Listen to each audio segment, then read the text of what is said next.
All right, good morning, good afternoon, good evening, family, class. Welcome to the 73rd episode of In Class with Carr. The great Carr, I'm here. Good. Hey. Professor Karen Hunter, how are you today, this beautiful Saturday? Yes, it is beautiful. I'm getting some sun. I'm a little sweaty. Oh, yes. I got to do my sauna before this, and I'm still cooking. So that's good. Fine. That's good. Getting all the toxins sweated out, getting all the purity. Process. And I just want to say again, there's so much going on this week. So I know we talked briefly about the Olympics. There was a lot of Simone Biles commentary. I'm not the negative stuff. And a lot of commentary around self-help and, women, having to take care of themselves. Yes. But I've been watching these Olympics, and you have messed me up forever. I just want to say that. Oh. You have made it difficult for me to watch anything outside of that social structure, governance structure. So I'm watching the Olympics and rooting for everybody that's Black, which I've always done, just naturally. But no question. I'm also now questioning this. What is this nationalism? What does it mean to USA? What does that even mean? And there was a gymnast who's not from America. Right. One of the few gymnasts who, from Costa Rica. Yes. Worked somehow, the first ever. She was 19 years old. Yeah. She worked out in her routine a way to let the world know that she's Black and she cares about Black lives. That's right. And it was interesting, because there's a ban. You cannot protest, right, at all. That's what they say. But she worked it into her routine, her floor routine. That's what they say. You said that's what they say. So that's what they say, because you see the athletes figuring it out. Yes. So I just want to give her name, shout her out. 18-year-old. Her name is Luciana Alvarado. Lucy Alvarado. Yes. And as she was doing her routine, at the end, she got down on one knee, put her black fist in the air. And, she had planned it. She planned it out. She said it's the importance of everyone treated with respect and dignity and everyone having the same rights because we're all the same and we're all beautiful and amazing. And this was for Breonna Taylor. This is for Ahmaud Arbery. George Floyd. And my goodness. Yeah, she named George Floyd and Breonna Taylor and did that thing. So shout out to her. No, shout out to her, and shout out to you, Professor Hunter, for framing our conversation today. We're in a unique window. Last week, week before, this week, next week, this Olympics framework is something we're taking advantage of. And as narrative continues to grow and we continue to contribute content and more people join the narrative family with a very deliberate objective of building the new world, we've been able to take this front porch conversation on Saturdays as not only a bridge to that deeper structural conversation, because again, individuals don't beat institutions. That's why we're institution building. I'd also use it as what we have to use real-time events for, which is our classroom. Everything, we know this as teachers, and every teacher in this room right now knows that everything is a text. In the Odu Ifa and the Yoruba tradition, they might say, for example, that whatever created what we exist in this reality created it in its broad, unknowable expansiveness. And as we walk the earth, we understand that everything we experience here is a microcosm of everything that is. So in that respect, when you build a shrine, what you're really doing is shrinking down to your ability to understand symbols that represent everything that is. So the Yoruba might say, for example, among the Yoruba people, they may say the world is a shrine. And that's why I often think of the world as a classroom, because these are microcosms. So we're in the classroom of the Olympics, and we have taken full advantage of it, thanks to you bringing in folks and having conversations. And I was rereading Olympic Pride, American Prejudice, Deborah Draper's book. Here it is, as we talked to her last week. And just reflecting, and we'll get this out of the way on the way to the Olympics, Mack Robinson, of course, Jackie Robinson's brother, And of course, I'm moving books around looking for other things. And I came upon, she talks about him. She gets to him near the end of the book where she says that he, he came back and he wasn't one of the people who was blessed with fame and fortune. Really, none of them were. The best who made out was James Laval, but Jesse Owens, the rest of them. But I was moving stuff around and I remembered I had a copy of this. This is a book called The Black Bruins. There's Jay Robinson playing football for UCLA. You understand?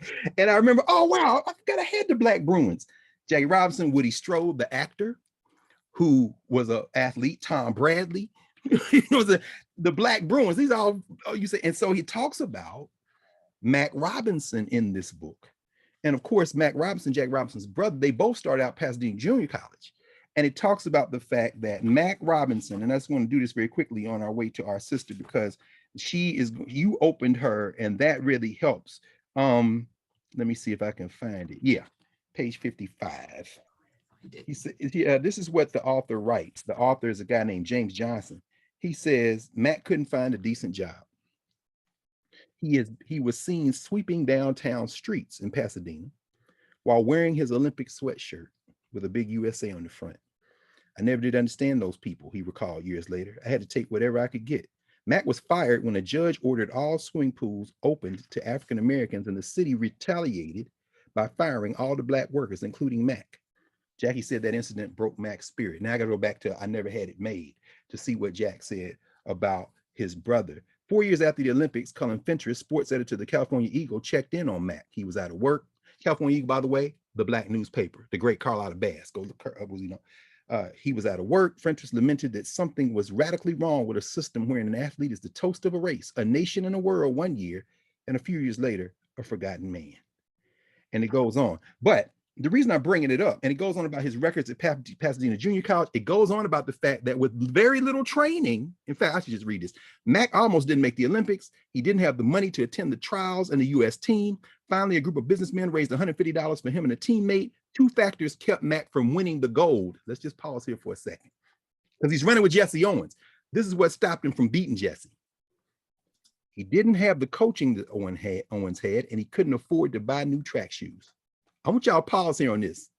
This is Jack Robinson's brother, who my man Conrad Worrell, the new recent ancestor, his father Walter was over, remember I said this last week, the Black Y there, and knew Mack Robinson. So Conrad grew up knowing Mack Robinson, and the legend was, y'all talking about Jackie, Mack was the man, and he was faster than Jesse Owens. This confirms it.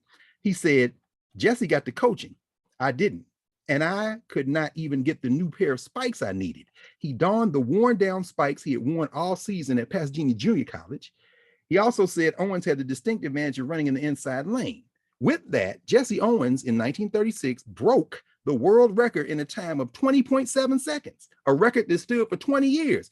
Robinson finished second, 0.4 seconds behind Owens. With worn down spikes and very little coaching, he almost beat Jesse. If he had just had a new pair of spikes, we might not be, we'd be talking about Jesse Owens won 3 gold medals. Also, and Mack Robinson actually beat him in the one. He would have had 4, but my point is this. In this country, as we talked about last week, the Olympics being cosplay for nationalism, these Black athletes to this day, the people who shout USA, USA, USA, whether they're screaming it at the Olympics or screaming it in St. Louis when they're trying to tell people I'm not wearing a mask, or screaming it in Alabama when they say I'm not getting a vaccine, or screaming it at Lansing when they're threatening the life of a Black woman state legislator saying they're gonna kill her because she's going to work, or screaming it at the governor of Michigan or California when they say we have to have public safety first. The result of white nationalism domestically is when they decide, instead of doing the rebel yell and the hillbilly yell, they have now replaced it with USA. When they say in Georgia, that now the state legislature in Georgia last week said they're going to now try to take over the Fulton County Election Board to preserve the integrity of elections. When they say integrity, they mean white power. When they're passing anti-critical race theory statutes, what that means is we have to preserve the integrity of the curriculum. By integrity, they mean white power. When they say the people don't trust the election, the people they mean is white people. And when they say the American people, they mean white people. And they fold all that into those three little letters, USA, USA, so that a man who was a medalist in the 36 Olympics was sweeping the streets of Pasadena, California in his Olympic uniform with them same three letters, USA.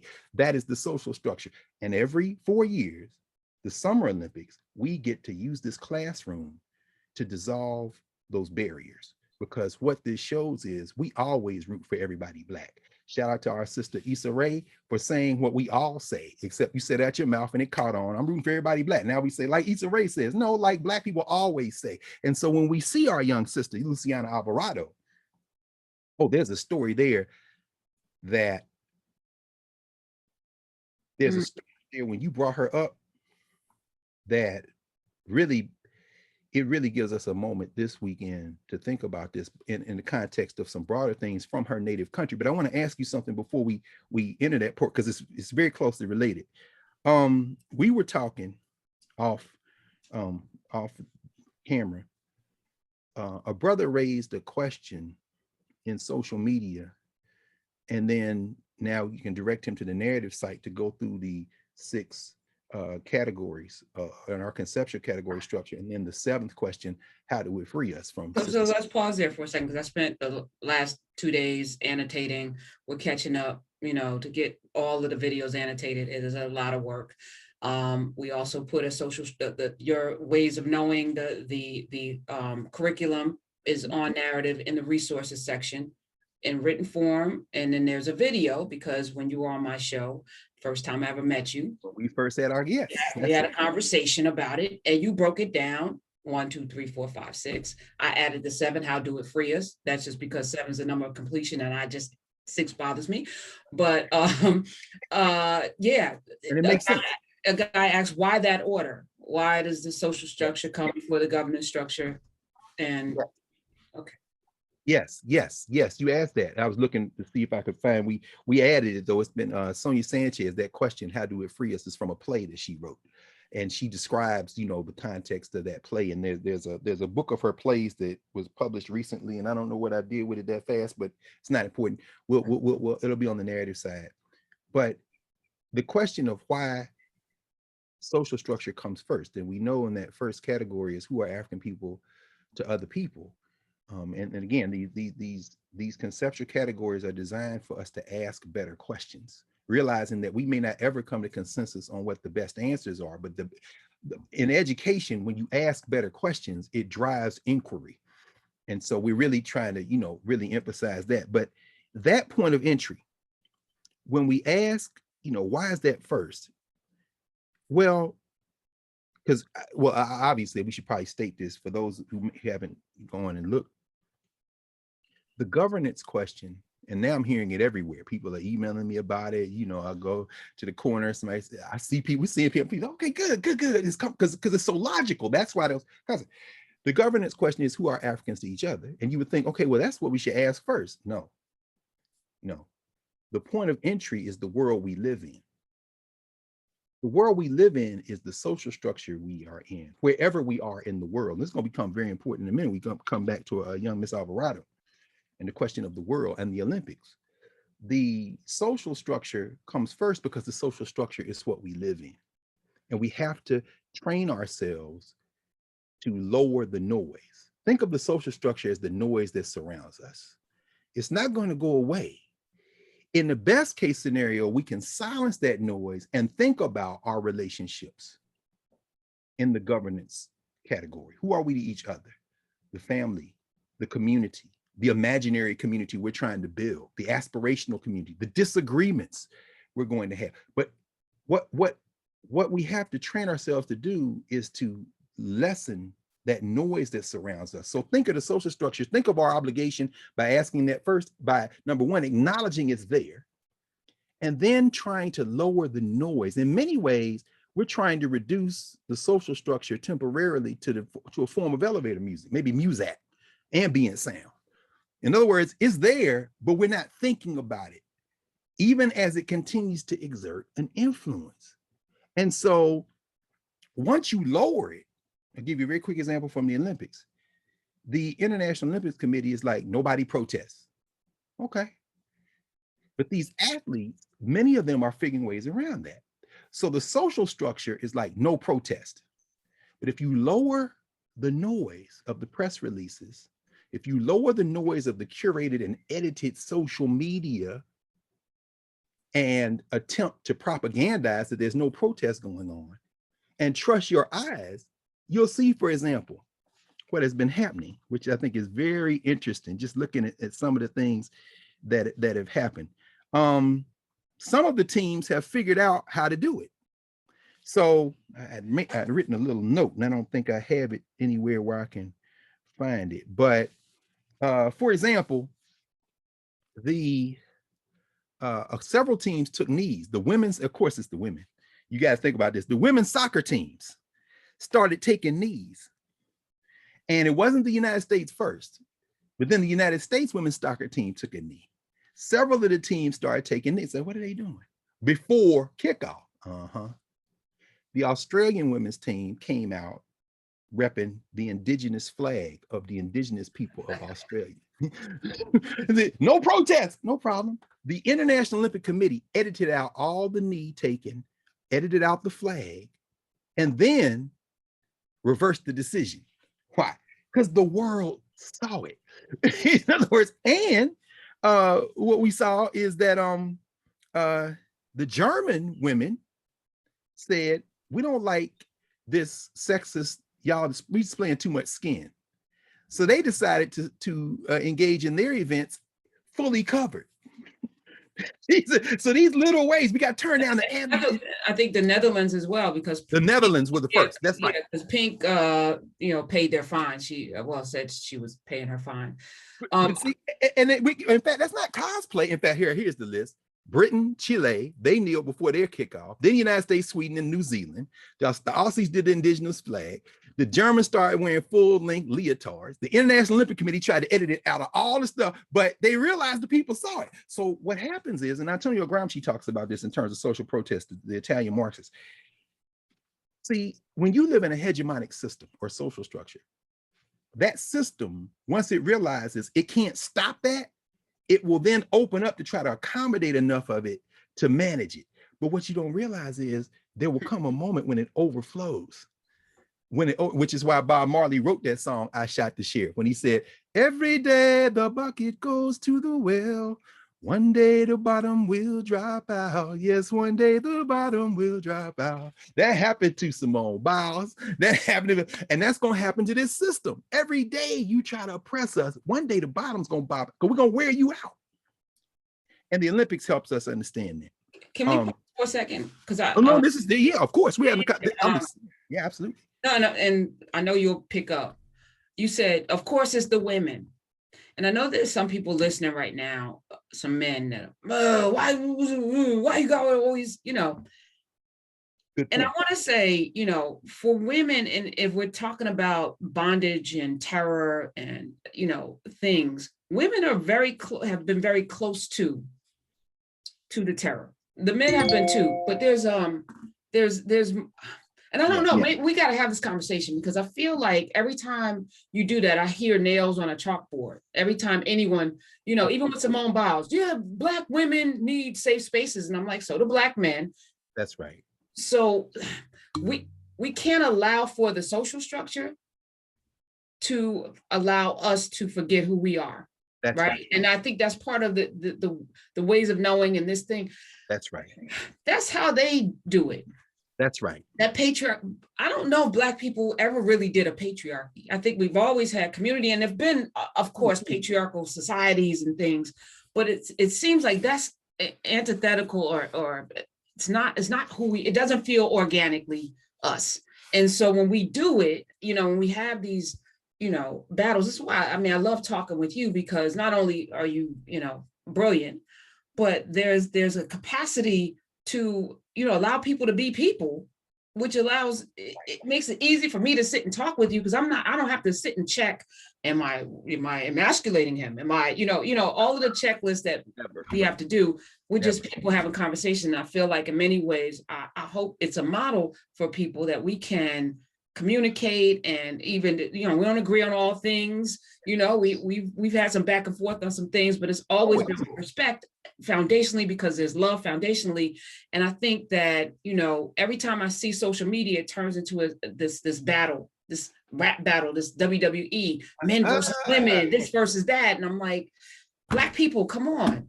We don't have time for it, but it's also counterproductive. So yes, when you're saying that, you're not denigrating Black men. Not at all. Not at all. And I'm glad you did that, because that is, you've given us another example of why we had to have those two separate categories. We have to turn that noise down. No, societies, pre-enslavement, pre-colonial African societies had human issues, and some of them hardened around questions of quote unquote gender roles. And I'm using quote unquote because that's not a concept that you would have seen the same place anywhere in the world. And I would include white people. These are contrived concepts that are often used to divide. The better question, we think about governance, is in terms of how we relate to each other. How do we manage conflict? How do we manage disagreement? How do we police ourselves, for lack of a better term, so that we can raise questions of responsibilities in society that don't harden into hierarchies? And this is where, for example, the Nigerian scholar, the Yoruba scholar, Oyewonke Oyewumi, my colleague, Professor Valethia Watkins, talks about her a lot. She wrote a book called The Invention of Women. And she says, when you look in my language pre-invasion, you don't find the gendered roles and the gender in language. The most important relationship in terms of people to people in a family was who was older. Ifeami Adume approaches some of this in terms of in her book. We talked about this, Male Daughters, Female Husbands, where she says, when the British came in, they couldn't understand how women inherited property. And the Igbo people were like, well, the oldest is the one who has the primary responsibility for inheriting the property and then distributing. And a lot of this is based on how many people are in your family, how many children you had to work the land. And they were like, so you're the oldest and you inherit, but you're a woman. He said, yeah. Okay, we don't even have a concept for that. So we're going to call you a male daughter. In other words, you see how the British couldn't conceive of it only being men who inherit. So therefore, they just made the women into male daughters. I mean, and so that's noise. Turn that noise down. I mean, Adume's trying to turn it down, or Uwumi's trying to turn it down. And what you just raised helps us remember, with this ambient noise now, reduced to background noise, that Simone Biles didn't strike a blow for Black women. Simone Biles, as a Black woman, struck a blow for human beings and for Black people. And if anybody thinks for a minute that she didn't seek comfort, solace, counsel, and protection from her grandparents, grandfather and grandmother, then you haven't been paying attention. And so people will try to force a gendered lens in, or worse, divide human beings' life experiences up into demographic categories and then give themselves credit for somehow recombining categories that are artificially divided to begin with. That, in my mind, is the definition of intersectionality. I'm sorry, but intersectional. Why you even got to say that? Oh, because you divided it up in the first place. Okay, can we turn the ambient noise down of your graduate training? The ambient noise down of all those intellectual genealogies that you studied, as Europe tried to break out of the cages it built not only for itself, but then shipped out of Europe to the rest of us. I understand you're grappling with it, and that's good. But what we're going to do is start from the other side. We're going to start with who we are to each other. And again, it brings us back to the question, well, then why put social structure first? Because that's the noise that surrounds us. And so the idea, the challenge then, is to turn that noise down. And part of turning that noise down is recognizing that some of the things that we do, we've never stopped doing. We adapted them to different experiences. But if someone is assaulted in a community where people care about each other, then that community is going to respond. So when people say, Professor Watkins says this all the time, she says, I don't say rape is a woman's issue. It's not to her community. To her nephew or her brother or her daddy or mama, it's like, no. And in fact, that's why we often hear people say, when someone is assaulted, you know what? Don't call the police. We'll handle that. And I defy anybody to divide that. We'll handle that up into hard gender categories because that we is a communal we. So thank you. Thank you for that, because that's a hard, because I think our natural reaction is to go into our imaginary gender corners.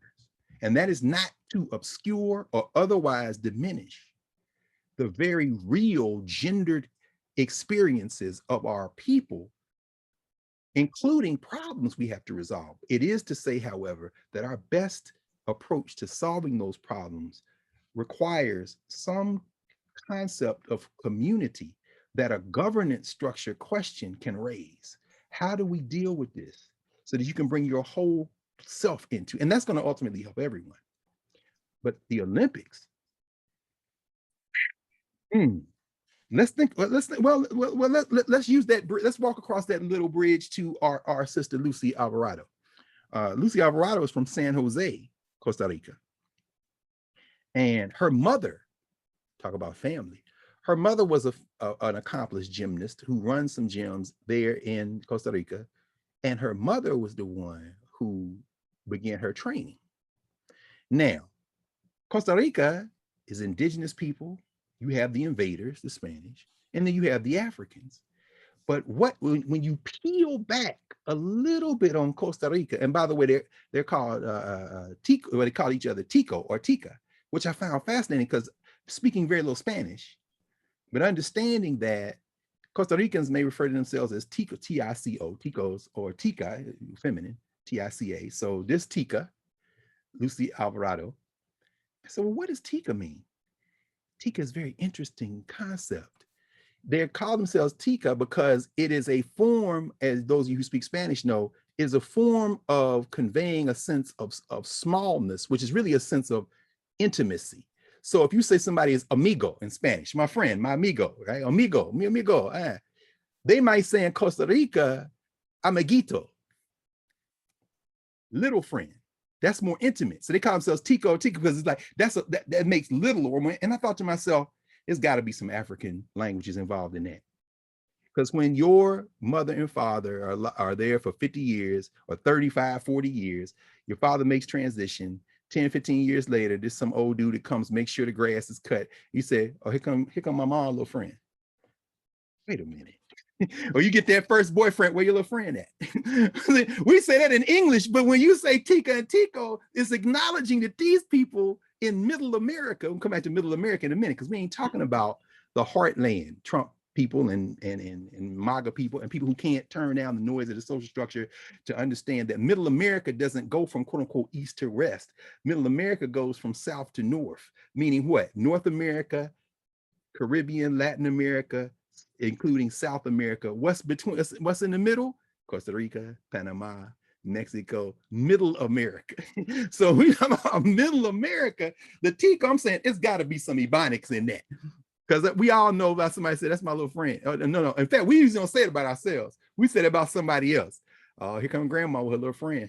In other words, that anyway, but that young sister, and I kind of tried to, we both, looking for some research, looking for her family. I saw her mother, see her. And I'm assuming because she's in a very small country, even geographically, that she's got to have some African ancestry.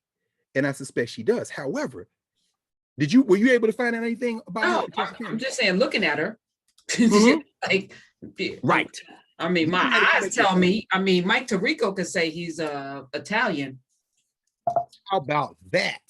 Mike Tirico. There it is. Yeah, Mike Tirico could say he's Italian, but my eyeballs tell me there's an African in that family tree.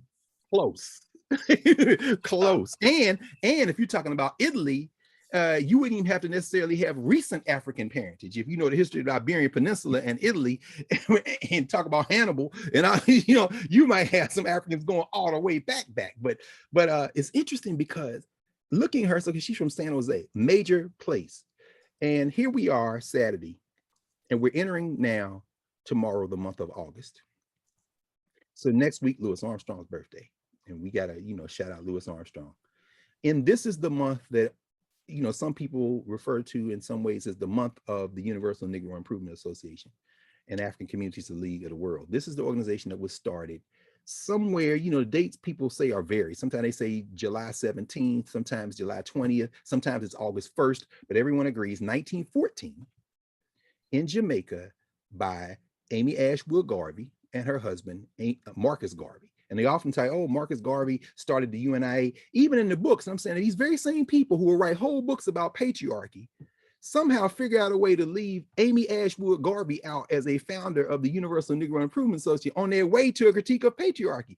You got to turn that, could you at least reduce your graduate training down to Muzak so you can understand you're actually replicating the thing you claim to be writing a whole book to critique when you start talking about patriarchy and Black nationalism, patriarchy in the Nation of Islam.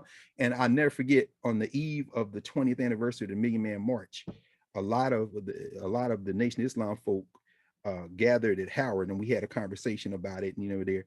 And at one point I said, are y'all critiquing the Nation of Islam? You don't know a damn thing about the Nation of Islam. And then everybody just started cheering, right? Because they had gone off into this whole concept of patriarchy in the nation. And I said, do you know Ava Muhammad? Do you know Mother Tanetta Muhammad? Because I know Ava Muhammad. When I was in law school, we invited her to speak at the Black Law Students banquet. I was the president of BALSA that year. And the social structure of the law school, meaning Ohio State, went ballistic. You can't invite, I said, hey, Muhammad is the general counsel for the Nation of Islam. We want to hear from her. The year before we had Vernon Mason, because we couldn't get automatics out of New York. So we got Vernon Mason. My point, because that's when Tawana Brawley, and we said, we want to hear from the community on the community. The social structure was ballistic. But my point is, on the way to critiquing patriarchy, you should pause and ask the women, oh, unless you assume those women are stupid or naive. Okay, so what then assumptions are you making about women that you got to speak for them? They've been in the nation their whole damn life. But I just remember that in terms of that. So, but when we start thinking about what's going on in Costa Rica at the time, and we start thinking about who's down there, who this young sister represents with her fist in the air last week, I started looking it up and I said, this is interesting. And then you brought her up and you started asking, you said, let's talk about this social structure, governance structure thing for a minute. And I said, we're going to be having this conversation on the last day of July. Shout out one more time to Julius and Augustus Caesar for wrecking the calendar because y'all wanted y'all names in it. That's why they're 31 days instead of 30. But Europeans got to do what Europeans do. So, but we're going into the month of August, which is when Amy Ashwood Garvey and Marcus Garvey started the Universal Negro Improvement Association. And as a 23-year-old in 1910, young Marcus Garvey left Jamaica, born in St. Anne's Bay, Jamaica. Well, before I get to that, let me go to something that dropped this week. Today's the 31st, so 5 days ago. This was in the Jamaica Gleaner out of Kingston. The Minister of Culture, Gender, Entertainment, and Sport, Olivia Grange, made an announcement. They just pledged to assist Costa Rica with a plan by the Costa Rican government to elevate the image and philosophy of the Jamaican national hero, Marcus Moses Garvey, in Costa Rica. They announced it in the Gleaner. She made that announcement earlier in the month on the 50th anniversary commemoration of diplomatic relations between Jamaica and Costa Rica. Because she said, we're going to help y'all celebrate Marcus Garvey because in 2022 is the 60th anniversary of Jamaica's national independence, the 135th anniversary of the birth of Marcus Garvey. And then I said, okay, so let me go and pull some of my books on this because I know it's a story here to be told. And what did I find? Come on. There are right now, hold on, let me see. I have the last three here. There are, at last count, there are 13 volumes of the Marcus Garvey papers. I have all 13. These are the last three. Volume 11 is the first volume of 2 on the Caribbean diaspora. So the Garvey papers, edited over decades, the great Robert Hill, who was a very young man when this book came out by John Henrik Clarke, Marcus Garvey and the Vision of Africa, the great Jegna John Henrik Clarke, who edited this book with the assistance of Amy Jacques Garvey, who wrote a book before that called Garvey and Garveyism that came out originally in 1963. This is Garvey and Garveyism. Amy Jakes Garvey was the second wife of Marcus Garvey. I'll just mention this and keep going very quickly, because Dr. Clark used to say, when I talked to Amy Jakes Garvey, some of the things she said about the first Miss Garvey, if I tried to write them down, the paper would burn and burst into flames. So therefore I can't. But you could understand it. Some of you all know this story in detail, but I'm not going to say, I'm just going to mention this. Once they started the UNIA in Jamaica, and then eventually, of course, leave the Jamaica and come to the United States, and the thing just grows and explodes, and Costa Rica has a very big role in that. Amy Ashwood Garvey is like, my husband needs some help. So she recruits one of her friends to become his personal secretary. That lady's name was also Amy Jakes Garvey. So the second Miss Garvey came because the first Miss Garvey was like, you need some help. So anyway, we'll just leave that go. But both of them, I'm not talking about Marcus and Amy, I'm talking about Amy and Amy, or as my man Tony Martin used to call them, the two Amys, because he wrote a biography of Amy Jakes Garvey, Marcus Garvey. I understand there's a couple of scholars working on a new biography, and as scholars trained in the social structure, regardless if they're black, white, or polka dot, often do, they often slam the earlier work. And I find that a lot of recent scholarship is very good in terms of use of archives and the interpretation in those books, those more recent books, weighed down by social structure genealogies and intellectual genealogies, is often so very nearly worthless that the best thing about the newer books is the sources. So, oh, you found some more? Okay, good. But if y'all gonna sit here and try to puzzle your way through this intellectual pretzel logic they're trying to push in, so these publishers will give them these university press contracts, that's all social structure. So I'm gonna, as I'm reading, I'm reducing the analysis to Muzak, because I'm really not interested in you. So I would prefer, because once Amy Jakes Garvey wrote this, by the way, Amy Jakes Garvey, of course, is the father of their children. Marcus, who recently made transition, and Julius, still alive, medical doctor in New York. I know Julius Garvey. In fact, we're working with Julius Garvey trying to get his daddy a pardon, right? Justin Hansford, one of my former students who now runs the Thurgood Marshall Center at Howard University, brilliant lawyer, young brother. He and his people at the center really, they're still on that. But this is the mother of the two boys. They both kept it alive. Lionel Yard wrote a biography of Amy Ashwood Garvey. As I said, Tony Martin wrote one. I understand there's some more being written, but Amy Jakes Garvey wrote the history of the Garvey movement, what we call the Garvey movement, the UNIA. And then, using her own money and money she could raise, she sent a copy of Garvey and Garveyism to every HBCU. So put this in your library.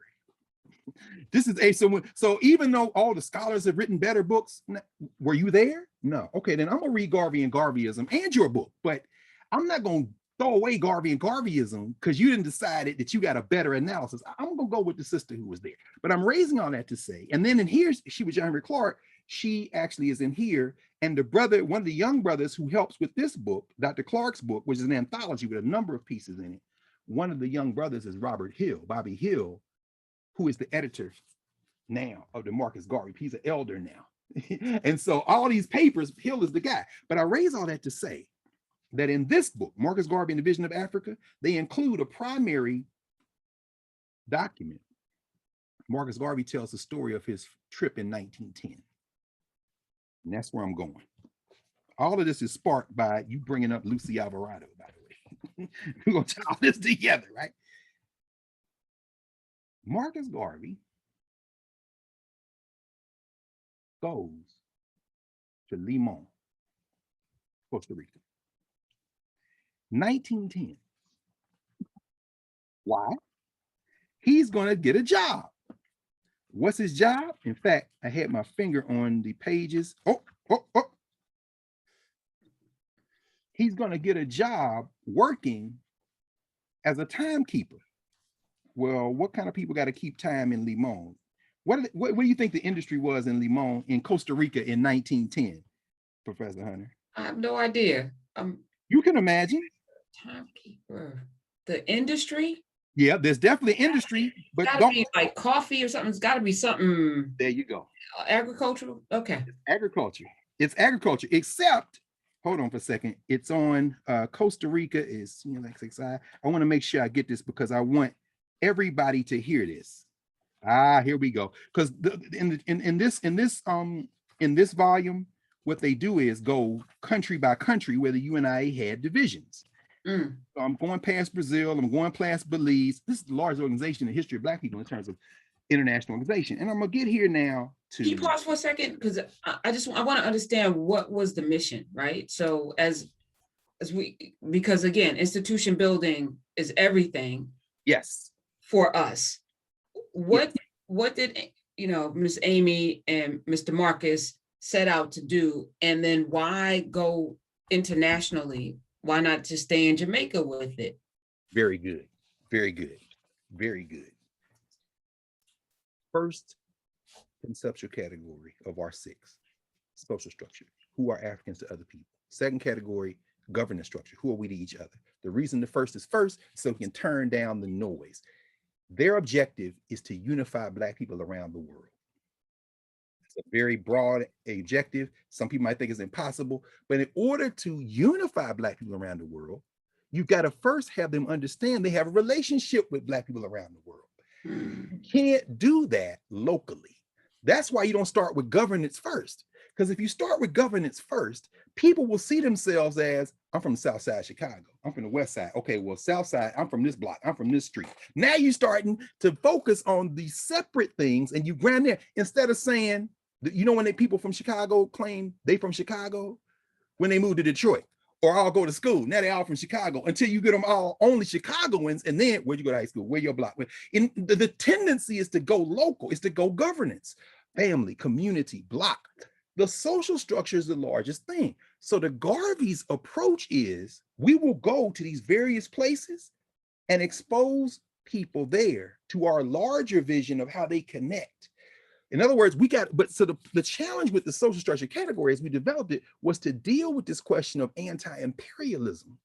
Because empire is the reason they're in these places in the first place at the same time as we're dealing with the domestic issues. So you got to separate social from governance because people confuse the two. And then that's what has them run out there and like Charles Barkley did when the Dream Team played Angola and they wifey said, yeah, I'm out here with USA on my chest. Okay, boy, you from Leeds, Alabama.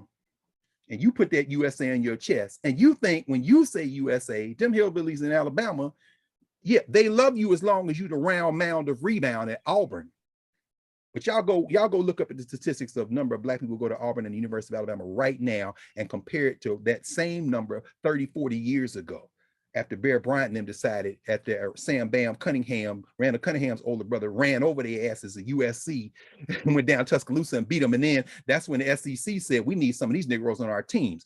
Most of the Black people in Alabama play a sport or are damn near valedictorians. The rest of them don't go to Alabama. The number of people in Alabama and Auburn in terms of students and the student body and the faculty is lower now than it was in the 70s and 80s.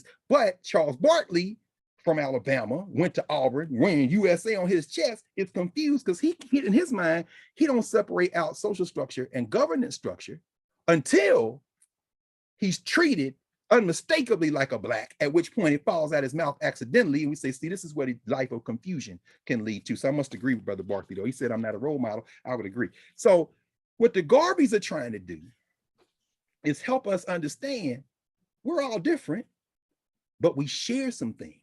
And if we come together on the things we share, we can enhance all of our lives collectively. So that's their objective. Now, when Marcus goes to Costa Rica in 1910, it's in his mind, but it hasn't bubbled out yet. Costa Rica is where he glimpses what the hell is going on. Except he's not in Luciano Alvarado. He's not in Lucy Alvarado's hometown. That if we had a map of Costa Rica, think of a rectangle. It's not a rectangle. Think in the so-called west is the Pacific Ocean. Think in the east, that's the Atlantic Ocean. So you got Mexico, the Yucatan Peninsula. You got Mexico, then you got Costa Rica, then you got Panama. Panama is where you have the narrowest land strip separating the Pacific and the Atlantic, which is why the imperialists dig the canal there. And when Garvey travels, he eventually gets to Panama. But he starts in Costa Rica because he takes a job at a timekeeper on, you're right, Professor Hunter, it's agricultural, a plantation, but they're not growing sugar. They're not growing tobacco. They're growing bananas. Because Costa Rica is the home of the world's first modern disaster capitalism International Corporation, the United Fruit Company. And that's who Marcus Garvey is working for in Costa Rica. So when y'all hear the phrase banana republic, come on. I'm Mr. Tally Man. Tally me banana. oh, look, watch this. You better do it. We're gonna get to Harry. This is the song book. This is the original song book with illustrations from, wait for it, narrative folk, Charles White. We're gonna get to him in a minute. So I'm saying, oh yeah, it's crazy how the ancestors work. You open this door. That's right. Come, Mr. Tallyman, tally me banana. Daylight come and I won't go home. They at night, except this time, this is post World War I and World War II, when the banana market collapses in Costa Rica, and the UFC basically takes over the government, and by then they have replicated that model in the Caribbean. So Belafonte's people growing bananas, his mama's people, are growing bananas in the Caribbean because they have shifted some of that over there, but they start in Central America. In fact, those of you who want to read more about it, there are a number of good books on it. I mean, the little book by Peter Chapman, Bananas, How the United Fruit Company Changed the World. There are a number of books called Banana Wars. Lester Langley wrote one back in the 80s called Banana Wars, which is very important. Steve Schiffler and Mark Moberg did one in the last 15 years called Banana Wars, because bananas were the world modern imperialism's first fast food. It's before processed. It's not a clothing Yeah, clothing outlet. You see that? You see how they do? They put it in your face, but we turn into music. Yeah, Banana Republic. Because the Banana Republic is what these empire builders, Josh Bolton in The Room Where It Happened, where he lays out how they tried to destroy the Venezuelan thing this last time. Right now in the White House, somebody even said Banana Republic, trying to refer to Cuba, Woody Allen making movies where he pretended to be Fidel Castro, Banana Republic. No, United Fruit Company empire, United Fruit Company. And so Garvey, this is the section called Costa Rica. He goes through, in fact, shout out to branch number 300 of the Universal Improvement, Negro Improvement Association and African Communities League of the World. That branch 300 is the branch still to this day in Limon, Costa Rica. People said the UNIA, in fact, there was a book by Stephen Hahn that won all the awards. I think the National Book Award, and I was saying, Stephen Hahn, it's a very good book, but again, the analysis, very nearly worthless. I'm looking at the sources. Hahn starts the book, Stephen Hahn, very respected historian, brilliant guy, very important scholarship. He says, I was in Philadelphia and I heard that there was a meeting of the UNIA at the African American Museum. I want to say this because Liberty Hall is still in North Philly. Shout out to the Africans of North Philly because the UNIA branch is still there. Hahn says, and I'm going from memory here, it's been many years since the book came out and I read it. He said, I heard there was a meeting of the UNIA and I'm working on Garvey. I said, oh, I gotta go. He said, when I got there, I realized it wasn't a conference on the UNIA, because this is how academics think of these things. These academics writing books about these Black movements aren't in the Black movements. I look at them almost like those little white birds that ride on elephants' backs and eat whatever fall on the elephant. In other words, you making your living off of something you're not even in. You just kind of, I won't quite call them parasites because I don't think they have malicious intent, but they ain't like fighting. They want to write about the fighting, right? So he says, I got in the room and I realized, oh, this isn't a conference. This is actually a UNIA meeting. And at that moment, I realized the UNIA was still an organization.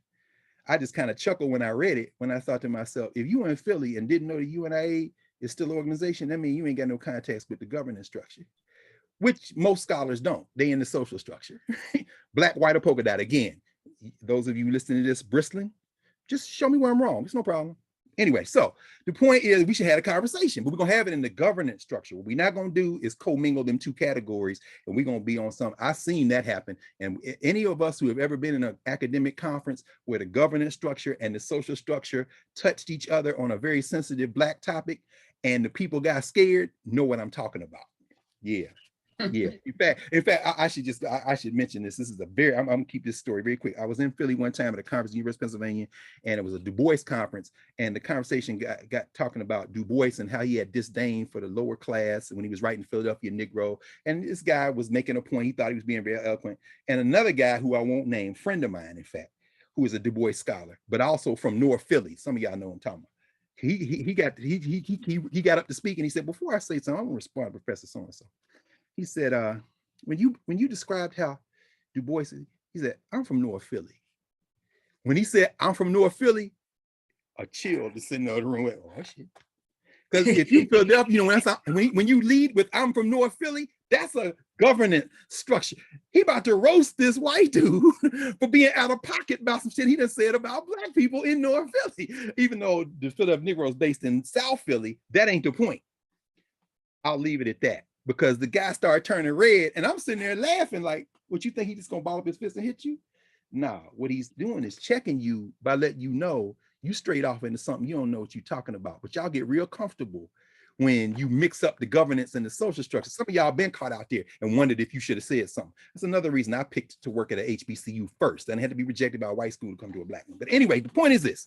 So in Costa Rica, no, I'm just saying, because I agree, you get tired of it. You get tired of it. And, you know, I get tired of, you know, the governance structure is not heaven.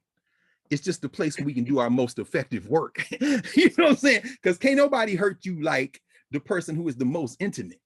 You know what I'm saying? But that's also the person that can lead you to the biggest revelations. And this is what the Garveys understood. So Garvey is there. And I won't go into the history of United Fruit Company. I will mention, though, he says by the time that Marcus Garvey, in fact, this is not Bobby Hill, this is Ronald Harpel who writes this article, because he got all these scholars. By the time that Marcus Garvey arrived in Limon, the company was exporting about 10 million stems a year. Costa Rica had become the world's most important exporter of bananas, and West Indians had become the largest ethnic minority in the country. The largest group of non-indigenous Costa Ricans in Costa Rica to this day are Jamaicans. That's why the Jamaican minister said, we're going to extend this Marcus Garvey thing because y'all still have an active Garvey Hall, but it's in Limon. It's not where Lucy Alvarado is. That's central Costa Rica, and it's not on the Pacific coast, because the UFC tried to exacerbate tensions between the Africans from the Caribbean coming to work there, pulled into that system, and the indigenous people, and they used the black people there to use them to move against organized labor, and they moved their entire operation from the East Coast on the Atlantic to the West Coast on the Pacific, trying to keep tensions up between black and indigenous Costa Ricans, even though the black Costa Ricans by that time were born in Costa Rica. And one of the reasons Garvey and them had a huge chapter in Limon is because they could tap into that Pan Africanist spirit. But anyway, let me go very quickly, because I want to tell y'all something a little bit more about this thing with the UFC. And he says, let me see if I can find this. It's so crazy. Oh, the death toll on the railway that they built there to get these bananas out ultimately was so high that there is a popular saying in Costa Rica that there is one West Indian buried under every railroad tie. Scholars estimate at least 5,000 deaths occurred during the laying of the first 40 kilometers of track from Limon to the interior. Although the misery endured by the workers had not been documented fully, by all accounts, life was not easy in the lowland jungle. He goes on. This was basically slavery, wage slavery, and then they worked the shit out of them to build a railroad. The United Fruit Company comes from a guy who was paid to build a railroad from the highlands in Costa Rica to the Atlantic Ocean to ship out other materials. But what he figured out quickly was, well, I can, if I get in here and start growing this fruit, you can grow fruit in the lowlands. And as I'm got these people out here building the railroad, I can ship the fruit out. Bananas, there wasn't a banana crop in Costa Rica. This guy started building the railroad. Let me see, his name is Minor Cooper Keith. He got there in 1871. He then got a 99-year land lease to 800,000 acres of land, a complete tax exemption on banana exports, and ownership of the railroad itself. As he says, thus the foundations for United Fruit Company were laid. If you don't understand United Fruit Company, you don't understand Latin American politics. It's the multinational that picks the prime ministers, that starts the revolutions that led to the coup in Guatemala and Honduras, all the way up through the Reagan administration. To this day, that is the UFC sets the roadmap. So Garvey, he comes in to work with as a timekeeper. He only lasts a year. Shortly after his arrival in 1910, Garvey became editor of a local paper called The Nation. The Nation. Let's go to our fourth conceptual category. social structure, governance structure, ways of knowing, what ways of looking at the world that Africans create. By the way, Pan Africanism, the notion we share something, Amy Ashwood and Marcus Garvey and Amy Jakes Garvey, that would fit in category 3, ways of knowing. Pan Africanism, that's a concept. The fourth category is science and technology. So what tools did Black people use to advance their interests? Newspapers is a form of technology, just like this is a form of technology. Garvey, who apprenticed with a printer in Jamaica as a little boy, whose father was a well-read, self-taught guy, Garvey wanted to get into publishing. He gets to Costa Rica working as a timekeeper under UFC. He then starts as editor of a newspaper called The Nation. Throughout his stay, Garvey used the paper to attack what he saw as injustices committed against West Indians and to criticize the community's acquiescent leadership. He's now criticizing the bougie cats in Costa Rica who are Negroes who got a little money, and he's using this Black newspaper to do it. The Costa Rican government and UFC, we got to get this guy out the paint. Who they used to do it? Some of the Afro-Costa Ricans. Think about the people who, this guy's not respectable. At first they thought he was a joke, but he was too damn on top of it. Guy's 23 years old. They put him out. Now, what happens crazily is 10 years later, that would mean 110 years to this year. He comes back.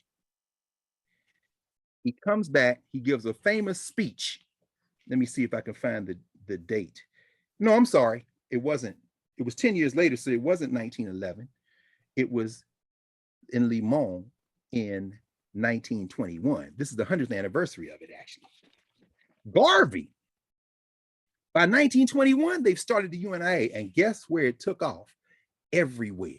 They had chapters in Africa, in colonial Africa. They caught you with a Negro world. I mean, it's all kind of scholarship on this. It's crazy. Central America, the Caribbean. Most of the chapters in the United States were in the South, Louisiana, Texas, Alabama, the UNIA. My very good friend, former student as an undergrad, but her first book, Claudrina Harold, who's the chair of the history department at the University of Virginia, brilliant young sister, wrote her first book on the Garvey movement in the South. It's very important. One of the narrative supporters, keen pillar narrative supporters, Garrick Faria, wrote about the Garvey. He's in Texas now, from Louisiana. That's where Queen Mother Audley Moore was. In fact, she tells a story about stopping the police one night when she pulled out her little gun out her pocketbook, got on the chair and told the police, stay outside. And Marcus Garvey said, speak, Garvey, speak. And Garvey is down there. That's where when they deported him, they put him on a ship there, right there in Louisiana. And Miss Charles used to tell the story. So I was a little girl, but I remember them singing, God bless our president. We was waving white handkerchiefs and he said, I'll be back. That all happened in the South. But the biggest chapter in Central America, or so-called Middle America, which is what he uses the term, Limon, Costa Rica. Garvey comes back in 21. And what happens? Watch this. The best and most controversial example of the UNIA and Marcus Garvey's pragmatism was his visit to Limon in 1921. Although Garvey was essentially run out of town by the company and the local West Indian elite in 1911, he returned a decade later in triumph. Watch this. Marcus Garvey, it is estimated that the Garvey movement raised in just a few days he was there, $50,000. It's 1921. And these are laborers making a few dollars a month. How did you raise $50,000? Watch this, y'all. This is a classic example of governance and social structure. A few days before his arrival, the United Fruit Company discovered a conflict between the company's shipping schedule and Marcus Garvey's planned visit. Bananas and banana boats do not wait. Parenthetically, when Garvey and them had the ships, we talk about the Black Star Line, a couple of those ships, they spent a lot of money on to make them seaworthy, and their thing was, we're gonna get into this fruit shipping business. So they sent ships to the Caribbean to get fruit to bring it back to the United States. I'll tell you who tells this story great. Hugh Malzac, who was the captain of one of the ships, the Booker T. Washington. I never met Captain Malzac, but I knew his daughter well. His daughter was Una Malzac, who ran Liberation Bookstore. In fact, my first copy of her father's biography, A Star to Steer By, she put in my hand right there on Malcolm X Avenue. And she was standing there and tell that story. She said, and you read it, this is what Malzac writes, Captain Malzac. He said, we would load up the fruit, and then we ready to go back, and we would get a cable from New York wait. Why? Black people in the Caribbean were not used to seeing a black captain and a black crew on a black boat doing black business. And they would bring their children, they would bring their elders down to the dock to see these black men loading. And he said, one of the reasons y'all say Marcus Garvey was not good at business was by the time we got back to New York, the fruit was rotten. But the reason it was rotten was Garvey wouldn't let us leave the port because it was more important for these black people to see black people running this huge business than it was even for us to sell this fruit. So when the scholars say, oh, he didn't have business acumen, I'm gonna turn down the Muzak in your analysis, your social structure analysis, because Garvey was more interested in that moment in the governance structure. You don't know how many prime ministers, you don't know how many members of parliament, you don't know how many business people, you don't know how many musicians and painters were children brought down to the dock and saw those black men and was like, I'm inspired. You can't, y'all always want to reduce this to business. And then when we say Marcus Garvey was not a good businessman, why are you assuming that was the objective? Read what Hugh Mozak said. Yes, that was an objective. It wasn't the only objective. Anyway, back to the thing. That was a footnote. So Garvey is here to speak. The UFC, banana boats do not wait. That's what made me think about it. Therefore, the fruit company negotiated a deal with the UNIA that saw Garvey delay his campaign in Limon by a few days. Wait a minute, what did y'all do? Since Garvey was already on his way to Costa Rica, the United Fruit Company arranged for him to take an all expense paid to, where is Luciana Alvarado from? San Jose. Garvey, the UFC said, hey man, look, if you come and speak, all of our people gonna come see you and the boats is gonna be jammed up. So could you, Garvey agrees to come, and what happens? In exchange, when he's in San Jose, he meets with the general manager of the United Fruit Company and the president of Costa Rica, who basically is an employee of United Fruit Company, Banana Republic, remember. In exchange, the United Fruit Company arranged for a special payday for its workers and free transportation to hear Garvey speak. The company then provided Garvey with a boat to get him to his next engagement in Boca del Toro, another United Fruit Company town, and also facilitated his efforts to attract a paying crowd while he was there. These white boys said, we can't stop Garvey. You can only hope to contain him. So when you say he raised $50,000, how much of that was a check? The United Fruit Company said, look, man, don't jam our bananas up. But Garvey then, and the speech is in here, Garvey then gives the speech railing against imperialism and saying we got to do for ourselves. And guess what? Who paid for it? The damn United Fruit Company. You can't make this up. I'm just thinking about this in the context of a girl from the town where they made the deal with her fist in the air in 2021, halfway around the world. And when Luciana Alvarado said, and here's the quote I love that she said, this young sister said, they asked her, well, what does that symbolize? She said, this is what it symbolizes. She said, yes, you are one of mine. You understand things. When she said, in other words, that is a governance structure quote if I've ever heard. Yes, you see this? And then people say, yeah, yes, you're one of mine. You understand things. In other words, y'all gonna argue about this. You don't know what this is. Kneeling was good when you thought we was in Texas praying before a football game, but then Colin goes on a knee and you say, get up off your knee. I thought y'all wanted us on the knee. I thought God, white Jesus. Oh, it's not white Jesus. I'm sorry. So, all right, now let me fast forward, because the Garvey movement then becomes huge in Costa Rica until the banana market begins to collapse.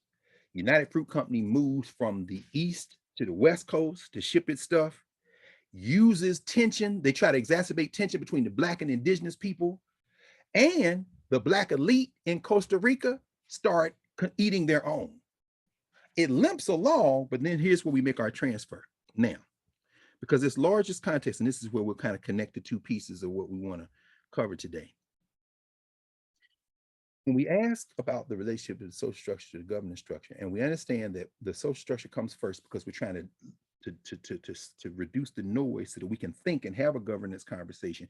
And part of reducing the noise is helping us understand where we are so that we no longer allow that to drive us. And in the Garvey movement, part of their objective was to expose people to how empire works, which is why when Garvey leaves Costa Rica and travels to Panama, other places, comes back to Jamaica by 1914, they're sitting talking. He said, you know, I mean, everywhere I went, Black people were at the bottom because he's there at damn near the birth of multinational corporations. And he says, this is how they keep people divided. They're dividing by race. We're at the bottom. The indigenous people working side by side. Then they try to turn the indigenous people against the Black people from the Caribbean, from the islands, because they speak English. To this day in Limon, they speak English. And then but they all speak Spanish. And if you want to be in this society, you got to learn Spanish. They keep it. But meanwhile, UFC count money. So Garvey is understanding how these systems work. And so when they started the UNA, now people say, well, they were Black capitalists. They absolutely were, because they were trying to play in the system that they were in. And that made them, in the governance structure, they had debates with the Black socialists. But then Black socialists, A. Philip Randolph and them, even Du Bois and them, they get caught up in the social structure too, because they are some of the loud voices in the Garvey Must Go campaign when Garvey comes to the United States. And again, those tensions, Caribbean, you know, African US. I mean, what are y'all doing? You're letting the social structure dictate the terms. This is a common thing, which is why we had to separate social and governance so that we could turn that noise down on social structure and say, what, okay, we understand we all live in a capitalist society, but how do it free us? We got to have a conversation. How can we change the social structure? But we can't change it by you coming in here and just giving our people a message of save your money. We can hold on. Just wait. I don't know. It might be right or not, but you wait. Could you just turn the noise down? And so that's what made me think. And for those of you who are narrative subscribers, you know, I look forward to all of our conversations, Professor Hunter. I'm really looking forward to when we unveil this Robert Paris Moses conversation. Bob Moses, who made transition last week, a week ago, this weekend. So he was near transition to ancestors today, last week, 7 days ago. Robert Paris Moses, and I won't get into his biography. I'll mention this by way of point of entry. Another of the scholars in the social structure, Taylor Branch, who, you know, won all these awards for his 3-volume history of the civil rights era, Parting the Waters, you know, that's kind of pillar of fire. 2 of the 3. He says Bob Moses was every bit as important to the so-called civil rights movement of the 1950s and 60s as Martin Luther King. And we don't know his name because of how he moved through the world. I would agree with that without argument. If you're going to use that, if you're going to use quote unquote great man, great woman history. But one of the reasons we don't know Bob Moses' name is because he rejected great man, great woman history.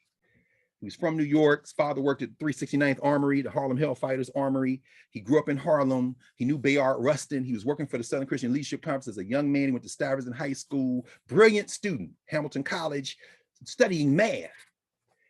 I mean, the guy was, you know what I'm saying? But he's working with SCLC. He heard Dr. King speak. No, he heard Y.T. Walker speak, because SCLC, they're running SCLC out of New York, or have an office in New York.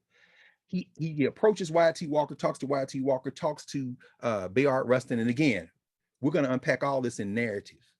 So I'm just giving this as a bit of a background to one piece from him I'm going to mention, and then his boy, which we really is still around, my man, Charlie Cobb. It's a whole nother conversation. But again, narratives, we're going to really get into this. Long story short, he asks Bayard Rustin, I want to see Ella Baker. I want to meet Ella Baker. Ella Baker, of course, worked in New York for many years. We've talked about Ella Baker. She was the executive director of the Southern Christian Leadership Conference. Bayard Rustin sends Bob Moses to meet Ella Baker. He goes south to meet Ella Baker. Ella Baker sends him to Mississippi in 1960, where he meets a brother named Amzie Moore, and Bob Moses' life changes forever after that. Because young Amzie Moore, an elder there in Mississippi, and we talked about T.R.M. Howard, we'll talk about C.C. Driver and narrative, all these women and men of Mississippi is what showed Bob Moses, as Ella Baker would say, the job of an organizer is to put themselves out of a job. In other words, my job is not to come in the community and tell y'all what y'all need. My job is to come and say, here are my skills. What do y'all want? Let's figure out how we can organize and get stuff together. And then I'm out. Why? Because I'm not the know-it-all, and I'm not even from here. Again, governance. How do we relate to one another? By the time Bob Moses makes transition last week, he is remembered, and there are a number of very good books on Bob Moses, and I'm not even going to show y'all. If I don't see the one that I'm thinking of right now, I won't even show it to you. You got to come to narrative for that. because we're going to talk about Bob Moses extent. He and Gloria Richardson, another person we're going to talk about, are so important. That's why another reason you have to come to narrative, because those conversations then spark our community conversations, which then spark the way to do this work and connect this work. This is just the front porch. Bob Moses, by 1961, comes back to Mississippi. And from 61 to 65, that is the period when the Student Nonviolent Coordinating Committee, of which Bob Moses joins, convened this 1964 Freedom Summer, Freedom Schools, all the stuff that's going on there. These young people facing death around voter registration, around community building and empowerment. And then at the end of that arc, Bob Moses says, you know, they're saying my name too much. They really are. And, you know, this isn't about me. Bob Moses resigns from SNCC. Then the government tries to draft Bob Moses. He was 25 when he went down there in 1960. He was already past draft age when the Vietnam War jumped out, and they tried to draft him anyway. He and his then wife, Janet, the wife to the end of his life, his immediately previous wife, his first wife, was on my dissertation committee. Most people don't know her as Donna Moses. They know her as Marimba Ani.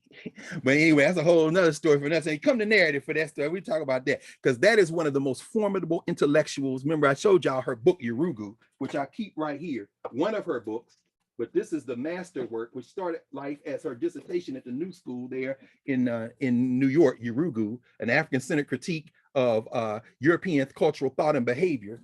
That book, I know y'all like reading how to be an anti-racist and all that, but you should probably start with. Anyway, the point is that, yeah, she was part of that crew. They go to Africa. Remember, John Lewis meets Malcolm X in East Africa. Fanlou Hamer is over there in Africa. Bob Moses moves to Africa. Bob and Janet Moses moved to Africa and Tanzania, where they live. They start teaching school. He eventually is in the Tanzania government, helping design the Tanzania education program.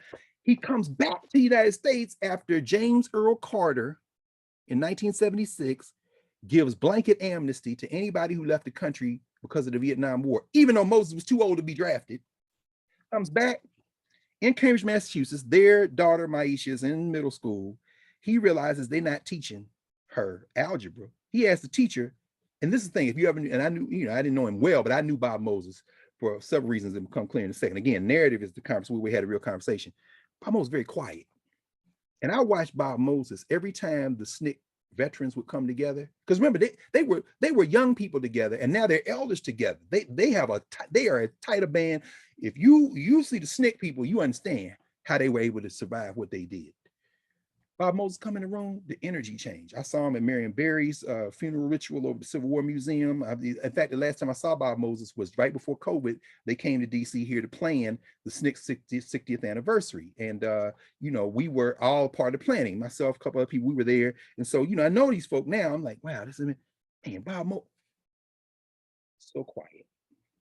Now, you know, you, Professor Hunter, can get animated. I certainly can get animated all the time, right? Except, you know, cat like that come around, you feel bad for talking. You're like, so Brother Moses, what do you think? Or one of his comrades, Bob, so what do you think, Bob? Bob Moses had been sitting the whole time like this.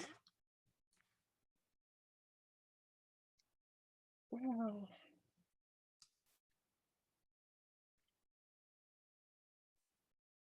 You see, the challenge we have, right? How do we get these people to voice what's in their minds? And then you're not going to rush Bob Moses. In fact, most of the time, he's not going to talk. The way they talk about Bob Moses himself in later quotations would say, I didn't even recognize that guy. I mean, but it was like this guy, because they said he was fearless, he was brilliant, all this kind of thing. Okay, fine. Now, while they're in Tanzania, I should mention this and I'm gonna keep going. Y'all gotta come to narrative, I promise you, because I dug out all my Bob Moses stuff, including his 2002 book he wrote with his friend Charlie Cobb called Radical Equations, because after he was teaching his daughter and a few other students in that class algebra, he said, bing, algebra is the way they're going to lock our people out of the 21st century. The right to vote, they tried to say, was reading and writing. So we did the literacy test, even as we were smashing Jim Crow and all that. But the gateway to the 21st century is technology literacy, and technological literacy is based on numeracy, learning these numbers, and the number gateway is algebra. So he started asking, how many of y'all offer algebra classes in middle school? No. Oh, the black kids can't get algebra? No problem. 1982, Robert Moses started something called the Algebra Project. Now look that up. Bob Moses said, the lesson I learned in the civil rights movement is that we have to work collectively, and this is the way they're going to keep our people out of the future. Bob Moses starts the Algebra Project. He is children and start the Young People's Project. And if you were in the Algebra Project, y'all know what I'm talking about. If you're looking it up now, your whole mind is about to be blown. And for the rest of his life, that Algebra Project came to center. In 2002, him and his comrade, Charlie Cobb, who was actually the guy who wrote the proposal for Freedom Schools in December 1963, my friend Charles Cobb, brilliant brother. They wrote a book called Radical Equations. The first half of the book is the history of their student movement. The second half is the Algebra Project. And in Philadelphia Freedom Schools, it was the third book that we picked. When I say we, I mean, I was like, we should read this. And they was like, okay, they all read it. And then we discussed it. We all voted, okay, we're going to pick this. And we asked Bob Moses to come to Philadelphia and spend time with our teenagers. We had 200 some students reading the book, and then 1,000 or so elementary school students around the city in the Freedom School classrooms. Bob Moses sent word back, I would love to, but I'm still in class. Bob Moses was teaching high school algebra in Mississippi. Oh, by the way, I should mention, while he was asking about his daughter's class, Maisha's class, Bob Moses was finishing his PhD in the philosophy of mathematics at Harvard University. Remember, Bob Moses is a mathematician. I mean, it's Professor Hunter, I feel like every one of the you should knows that we do are about people who couldn't possibly exist. And if they do, how in the hell did I not know? Now you know why we had to split social structure from governance structure, because they freeze Bob Moses in Mississippi if you know him at all. You know what I'm saying? So I hope it's enough of a tease for folk now. If you're not in narrative, you got to sign up, because we're going to have a long conversation on Bob Moses. Anyway, Bob Moses, I can't come. I'm teaching high school. He's in Jackson, Mississippi teaching high school. He sent his mans, who is now an ancestor, the great Dave Dennis, who was in SNCC. Dave Dennis spent that summer, came talk to us. And then eventually, a few years later, he and his wife, Janet, came to University of Maryland, Eastern Shore, where we were having Freedom School training before we started that summer, Freedom Summer in Philadelphia. We're in our 22nd year now. And he came and spent time with us. And that was the first time I got a chance to really sit and listen and be in conversation with Bob Moses. Then went to the SNCC's 50th anniversary, and subsequently over the years, seeing him, my dear brother, Corey Walker, who's now at Wake Forest University. When he was at Brown, he had a big thing, him and Charlie Cobb. Charlie was a scholar in residence at Brown. They had a big conference. Bob Moses be on a panel. Anyway, pause, enough. Narrative, I promise y'all. Woo, I ain't even gotten about Moses. But Bob Moses in 2010 contributed an article that we're gonna break down in narrative on the difference between Black people being constitutional property and being constitutional people. It's in a book called Quality Education as a Constitutional Right. You see his name. Because Bob Moses said there should be an amendment to the United States Constitution that gives everyone the right to a good education. He said, which is you just amend the Constitution. No implied, no, it should be. And if you don't give a good education in this country, you're in violation of the Constitution. So he writes a whole article on the fact that Black people have never been people legally in this country. I don't care what the law says. There's a difference between, we came in the thing as constitutional property and have never really left it. Look at how, and then he just breaks it down in 4 stages, which we're going to talk about extensively. But the reason I bring him up is as a bridge. It ain't even Bob Moses. His boy, remember Charlie Cobb, who co-wrote Radical Equations. When Bob Moses went to Tanzania, oh no, come on, son. Aha. Bob Moses went to Tanzania. He wasn't the only one. Charlie Cobb went. This is the greatest magazine to my mind, published by Black people in the contemporary era. There is no close second. I'm a fan of Old Ebony and Jet and all the other places, all the publications, but this is by far, there's not even a close second. It's called Black World. If you don't know Black World, Negro Digest, this is the best. There's no second. You understand? There's no second. And I hope, I just pulled a few of the ones I have here. I mean, I try to collect them all, but let me see. I wish I could find one with because they changed the name to Negro Digest, and from Negro Digest to, so in the back they got the class argument. Like, for example, you see here it says, would he look better in a sweater and chinos with a science book under his arm, or with this gun? We got, and then they get on the black bourgeoisie. Sorry to discomfort you, Chauncey Warrington Hildreth III Esquire. In other words, you Negroes, and then everybody's writing in it. Harold Cruz, August Wilson publishes his first poems in it. This is a copy from 1966. Why I Eulogize Malcolm X by Ozzie Davis. In the Negro History issue, John Hope Franklin, Sterling Stuckey, Negro Higgles. There's absolutely nothing being discussed today in any circle by any quote unquote black public intellectual that measures up to a fraction of the conversations that were held in this. Oh, by the way, it was published out of Chicago, Johnson Publishing Company, John H. Johnson. Yes. Anyway, when Hoyt Fuller took it over, he changed the thing to Black World. This is the May 1972 article by Charlie Cobb, living in Tanzania. Bob Moses moved there in 69. Cobb, now these SNCC young people went over there. Who are black people to each other? It's called African Notebook, Views on Returning Home. So I'm thinking about this in the context of the Olympics. I'm thinking about it in the context of Garvey, whose birthday is coming up the middle of the month. I'm thinking about it in the context of Sister Alvarado. Yes, you're one of us. You understand things. Charlie Cobb is like, we moved to Africa. That's where the SNCC move went. Go look up the Atlanta Project. That's when Marimba, Donna Moses and them, they were all in Atlanta, Vine City, Atlanta. They said SNCC, they put all the white people out of SNCC, something that echoes and resonates to this day. I've seen these elders in conversation about that.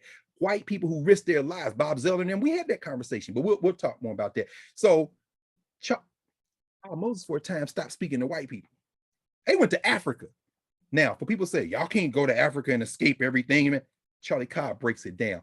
This is one of, if not the most important articles for those of us who think about this notion of Pan Africanism. If you want to understand in terms of the politics, one of the things, for example, Charlie Cobb says is the black elite are global.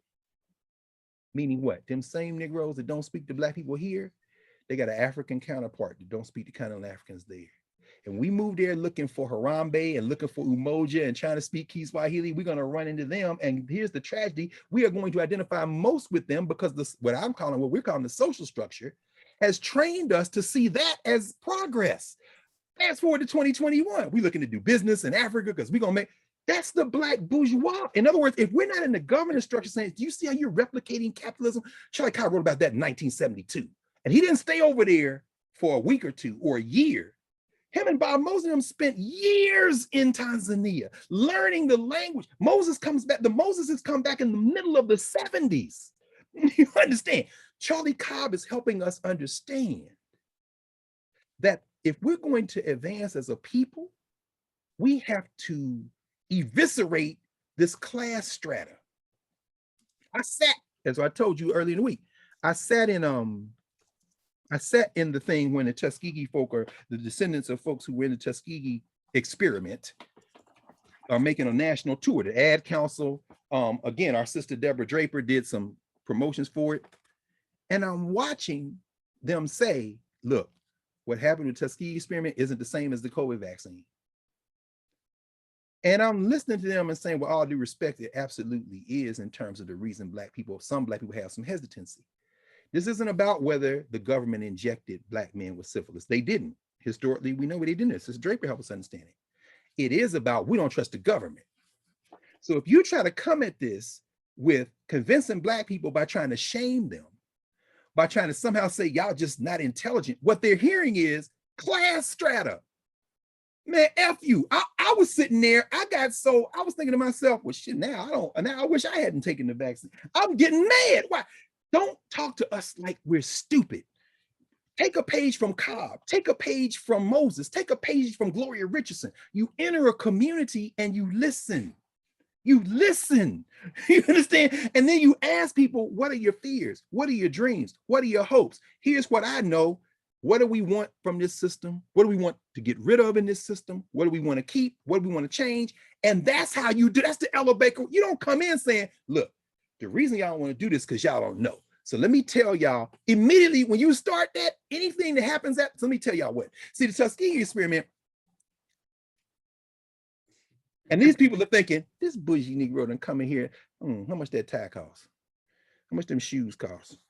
Well, it's nice air conditioning here. So they don't, how much they pay? Is it some food after this? Because that's why I came. In other words, they done tuned out whatever you saying. When you started with, the reason y'all don't want this is because now, oh, you gonna tell me what I think? You didn't even ask me what I think. So with all due respect, you know what I'm saying? You gotta understand why Garvey was so effective, why Du Bois and them was mad. Because Du Bois is writing incredibly brilliant stuff, and Black people in South Philly, which is what set my mans off at that conference, was like, bruh, you don't know nothing about the hood. If you think that Du Bois came through Philly with his morals and his y'all did it and talked to sex workers, when you read the Philadelphia Negro, he done a survey of people who are in things that he morally don't like. But if you think he got answers from them by talking down to them, you done misunderstood something. I'm from North Philly. Uh-oh. So this is the same thing at work, even in this go get vaccinated stuff. You got to listen to people. Even if they talking, you saying you crazy as hell. But you got to respect. This is what Moses. And then Charlie Cobb said, when we went to Africa, we found all them same people. We found all them same people, but here's the difference. The only thing that was real to them when we met them was our passport. Because when I showed up at the airport, the guy assumed I was from there. So he started speaking to me in Kiswahili. He realized I didn't speak Swahili, so he switched to English, assuming I was from another part of Africa where English is the first language, until I got to the thing, the passport. And he said, oh, American. And I realized in that moment that to him, I'm an American, even though I look like him. And then that is the thing that traps us. He writes that. Oh, this is such a brilliant article. He says, that is the thing that traps us. In the Olympics, everybody got on their flags. But when you see those sisters, and again, I'm not making it gendered because the brothers do it too. But again, there are ways that we move through the world in terms of ways of knowing that congeal around these gender distinctions, not differences, distinctions. You know, everybody hugs at the end of the race. But boy, when them Jamaicans start dealing out them blazing speeds, and those sisters with USA on them start giving out them blazing speeds, and the Nigerian sisters start giving, whenever they cross the line and they all hug, that's my favorite moment.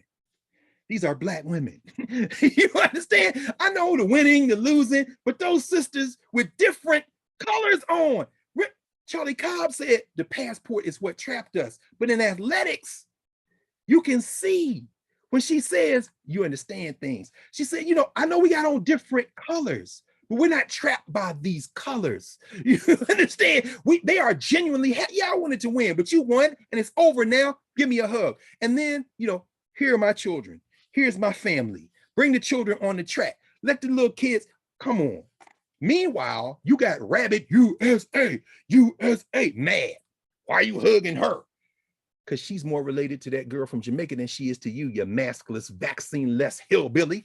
And you will never understand that we never had an allegiance to the color before community. Now, if you get your mind right, we can build a different world. But if you don't get your mind right, I don't know why you think we're going to keep on putting up with this. Every day the bucket goes to the well. One day the bottom will drop out. And you see Naomi Osaka, Haitian and Haitian and Japanese, with the red in her braids and the red on her suit. Why? Because the colors say Japan.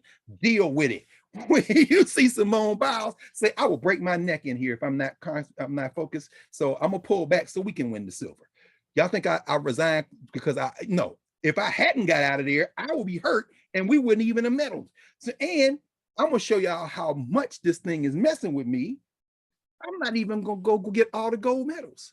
Because y'all know if I'm in, I win. And then the young Asian sister from St. Paul, Minnesota. Come on. Wait, hold on. From Vietnam. Come on now, Vietnam. Van Dung World. Pull the name up, Professor Hunter. What's her name? Hold on. Angie Porter. You know, Angie Porter. Hold on. Let me just Google search. My goodness. And I want to say her name properly because I know it's Lee. But her first name. Suni Lee. Well, Suni is a short. Sunisa. Sunisa Lee. Yes. So now watch that. Now see Vietnam, but no, and that ain't gonna claim her USA. You better look at her. as my man David Diop, the poet, once said in his poem on Africa, one of his poems, he said, "Africa, my Africa, though I've never seen you, my face is full of your blood." In other words, so when you look at her, yeah, y'all claiming America, but she's a citizen of the world. And if you don't think they wasn't going nuts in Vietnam, you don't understand how the governance structure works in Ho Chi Minh City that y'all used to call Saigon. Yes, let's be very clear. So no, let's just talk about the irony of that, though. So we have Simone Biles, Gabby Douglas, Simone Biles, and now this young lady whose country we destroyed, which is why her tried to, right? We didn't win that, right? Okay, I forgot. When was the last time? Anyway, yeah. So but they check my diaspora shirt that may say "Made in Vietnam." You got to ask yourself who won. But anyway, go ahead. But they had to leave. They were forced to leave because of the destruction there, right? And now she's here. They lived in poverty, right? Came up out of it, and now she represented this country and won the gold medal that Simone Biles won. A child that, again, had a difficult background, adopted by her grandparents. And then you go back to Gabby Douglas. America is on display in a way that she's going to have to come to a reckoning about what she is, who she is, right? Who we all are to her. That's right. Because the representation right now looks completely correct, in my opinion. That's right. Exactly what needed to happen. That's right. In fact, thank you. No, thank you, Professor Hunter, because that allows us to get to sum this. What you just described is why we've used our weeks during the Olympics to use the Olympics as the classroom. The Olympics is a demonstration of when there are rules. We don't like all the rules. Carr should have been out there. Okay. But here's the thing. Who's the fastest? Who's the strongest? Okay. Yes. And since that's the rule, what I do during that, after that, you can't do nothing about it. I'm the fastest. So I made the team. Am I gonna get a gold, silver, or bronze? I don't know. I want one. But you know what's important? What's important for me is to use this moment to call these names and to say, you understand things. So let me do this. Why? You can't stop me. Why? You better than me? Did you win the Pan American Games? Nah. So you sit there and be mad then. You try to keep it off social media, but you can't do nothing about it. The Olympics is a window into, in many ways, who we really are as human beings. And those uniforms mean less and less and less and less when I see the sisters that played for Stanford, who wanted to play for Nigeria, who trained with them up until the time USA basketball would not let Chani Ogunike and her sister play for the, okay, fine. 4 years from now, maybe Joel Embiid decides he wants to play for Cameroon. He can, right? And maybe Bam Adebayo finally makes that trip to Nigeria and decides, go on, let me get this passport. Oh, you see, y'all playing, or maybe Giannis Antetokounmpo says, I want another championship. I'm gonna play for Nigeria. I think I'm gonna play for Nigeria in 4 years. And guess who's gonna be mad? The people who think that flag mean more than who we mean. And so let me end with this, because you mentioned him a minute ago, and we should bring him in because one of the reasons that we use the social structure first is that it operates wherever you are in the world. First of all, these categories apply to all human beings, but we're talking about people of African descent. So when Charlie raises this issue of class in this brilliant article, among many other things, he's really pointing to how the global social structure works to keep people divided and keep hierarchy going. That's why you can have a United Fruit Company. They don't care what color you are, as long as they can exploit you and make this money. Garvey and them trying to bust it up, but to bust it up, you got to see how your local identity, your local beingness in the world connects to other people. And I'm not, I've learned a great deal from scholars like Adolph Reed Jr., who really is heavy on class analysis. And I really respect and admire his work, learned a great deal from him. Some people call him a class reductionist. They'll say, well, he says it isn't racist class. I wouldn't go so far as to say that, nor am I a class reductionist. However, what I will say is that we have to understand how empire works. And that's what the social structure does. So that same year, 1972, that Charlie Cobb writes this article, you also have, this was on the front cover of USA Today last Thursday. Some of y'all may know this name, Melvin McNair. Remember in 1972 when them black people hijacked that plane and said, we going to Algeria? In fact, to get up with the Black Panthers with Elders Cleaver and Kathleen Cleaver in them. In fact, if y'all want to read about it, there's a couple of books. There's one called Algiers, Capital of the Third World, which is good. Oh man, what's the, anyway, the other ones that come to my mind. Anyway, he's still living in France. He's retired now. Melvin McNair. I am at peace with what I did, right? They hijacked the whole plane. In fact, let me see, McNair, they have the whole middle part. They did the whole article on him, right? And they let all the hostages go in Miami. It was a domestic flight. They flew to Boston, they refueled, and then they went to France, which is where they still live. But what he then brings out, they got out of the country because he said, I had friends, he had some friends from Detroit who were also on the plane, killed by the police, had relatives killed by the police. They thought we had to leave America in 1972 because it was life or death. They killing us. We got to go. Cobb, Moses, the families, they left, these young people, after being the face of a civil rights movement. Watch this social structure. Y'all froze them in SNCC. They're alive to this day, but you froze them in 1964 because that's where you need them. You can't have people thinking about them leaving the country and then coming back and train. What? No, we need John Lewis on that bridge. We need Martin Luther King on them steps. We need Rosa Parks on that bus. We need Bob Moses and Charlie Cobb out there in overalls in Mississippi. Well, after that, no, hell no. And we say, okay, then you keep talking. We have now reduced you to Muzak. And we will have you, because clearly we can't trust y'all because you don't have any investment in us. You just want to know who we are. You want us to win an Olympic gold medal. You don't want us embracing all the other people on the track. So it was funny because in reading this and contrasting it with Charlie Cobb, I'm thinking about how class operates because these Black people didn't have nothing to lose. What Charlie Cobb writes about in here is that it's very lucrative to be part of the Black elite. There's a Pan Africanism that isn't for everybody, the advancement of everybody, but you use the language of common advancement to keep yourself in front and profiting, which then leads me to how that reconciles finally, because you know what it did. Reading about United Fruit Company and reading about bananas sent me to our brother who is also still alive, the great Harry Belafonte. So you put it down.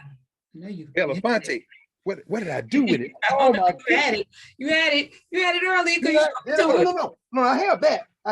But I was looking for his his autobiography, because in his autobiography he tells the story of how he got to this. His autobiography, here it is. You already know. I had it up under the Olympic Pride, American Prejudice. Y'all haven't read this. Did you interview him? I don't know, because you may have been.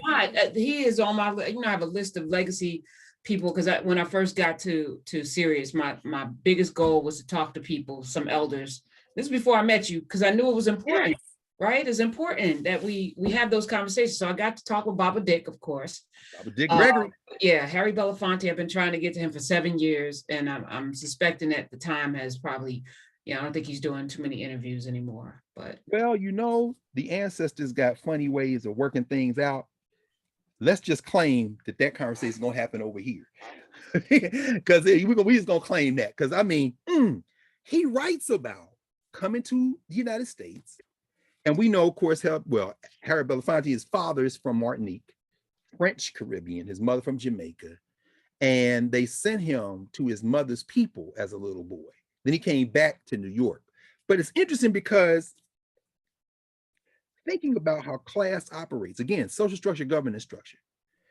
The reason when we think of social structure in the United States as Africans from the US, we're thinking about the political system, which includes foreign policy. Empire is real. When we allow people to divide us, all the immigrants of African descent who are here, we think of immigration as Latinx issue. No, as we know that African people. When we think of ourselves as being US people first, no, that's a problem. Often the Black elite, although not exclusively the Black elite, do that. And if they think of themselves as beyond boundaries, it's usually to hook up with other Black elites. Let's do business, let's do politics, this kind of thing. But we often don't think of the fact that when you think of social, students will ask me all the time, Dr. Carr, how does social structure operate? I'm from Jamaica, or I'm from Nigeria, or I'm from Brazil. How does it operate where I'm from? Particularly if where I'm from is majority Black people. Then I say, think of social structure in terms of the system in which you live and how governance then becomes your desires, your community's desires in that social structure. And when it's mostly Black people, that means class. And so in other words, class is operating. So immediately I said, let me think about this in terms of this banana stuff. So when I went to Harry Belafonte, it was crazy. In 1956, Harry Belafonte now has a career. He's done some movies. He's going to release this recording. He had done 2 albums before this. He's going to do another album because once he got established, now he says, I'm going to bring the music of the people where my mama and mother and father are from into this environment. Now, by the late 50s, that means he's also going to expand because one of the people he writes about in here that influenced him, of course, was Paul Robeson. Paul Robeson told Harry Belafonte, if you want to know who people are, you learn their songs. And when you learn their songs, they're going to want to know who you are. Like Bob Moses and Charlie Cobb say, when you go in a community, don't go singing your stuff. In fact, Robeson would learn the stuff in their languages. We talked about that, right? Belafonte heavily impacted by that. So what does he do? He puts together a whole album called Calypso in 1956, except he's using the music of the Caribbean, but he's not gathering it directly from the Caribbean. He's taking some, in fact, he says, this is very interesting. He says that, in fact, he ran into this brother named Lord Burgess. Well, his name was Irving Berge. He was born in Brooklyn. Y'all know Brooklyn is the Caribbean. We know that, right? But you know, in the islands, they call themselves, they get anointed these names, Lord so-and-so, King so-and-so. You know, one of my favorites, of course, is the great Mighty Sparrow. Sparrow's still alive. In fact, remember when Belafonte was criticizing Colin Powell, and Colin Powell was like, you don't even, and you ain't got no reason to criticize me with George Bush and them Empire Bill. Plus, you don't even really be singing real calypso. You be singing that recording stuff. My favorite, and he started naming all the calypsonians, right? I said, dude, we know y'all both from Jamaica, but don't be trying to hide behind the music for the fact that you running out here, you and Condoleezza Rice killing people on behalf of your master. But anyway, but it made me think of Sparrow, of course. When you look at a Mighty Sparrow, who's still alive, right? I mean, one of my favorites, when I first heard this, I used to play it on repeat loop, No Doctor No, where he's in Trinidad and they're criticizing the social structure of Trinidad, which is led by a guy who's considered a hero by many people, Eric Williams, the first prime minister of Trinidad. And Sparrow has this song, No Doctor No, where he's basically saying, I voted for y'all, and now we don't have nothing to show. He said, you know, you raise up on the taxi fare, no doctor, no. Doctor meaning Dr. Williams, you know. We hope you remember, we support you in September. You better come good, because I got a big piece of mango wood. In other words, if y'all don't get, I voted for y'all, I come out in the street, the police start beating me up. What the hell? This is how the governance structure is the people in the lower classes. Who are they to each other? And they're criticizing the people who are elite because those are people who are in the governance structure too, but y'all are beholden to empire. You're beholden to this. So at the end of the song, he's like, because again, this is cultural meaning making. Cultural meaning, in other words, I am criticizing the government, but I know that they may send the police for me. So he says, I only hope you understand. I'm only a Calypsonian. What I say may be very small, but I know poor people ain't pleased at all. In other words, he said, you ain't got to worry about me trying to overthrow the government. What I'm trying to tell you is the poor people not pleased. So Belafonte starts gathering the songs of the working class people. These people Garvey saw in Costa Rica and Panama. These are the people he's representing him, Amy, in the UNIA.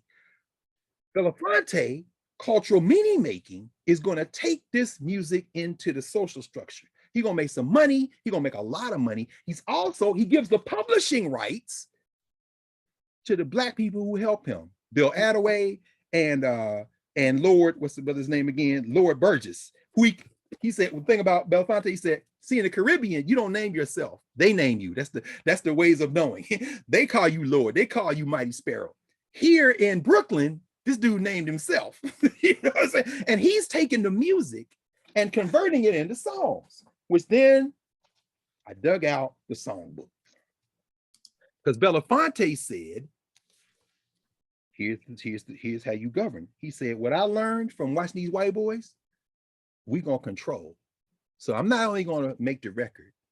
When they released the record, he said, my company also had an Elvis record they wanted to release. They wanted to hold my record till his second record came out. He said, no, release them the same time, move up to date. He said Elvis's record was #1. Shortly, Calypso was #2.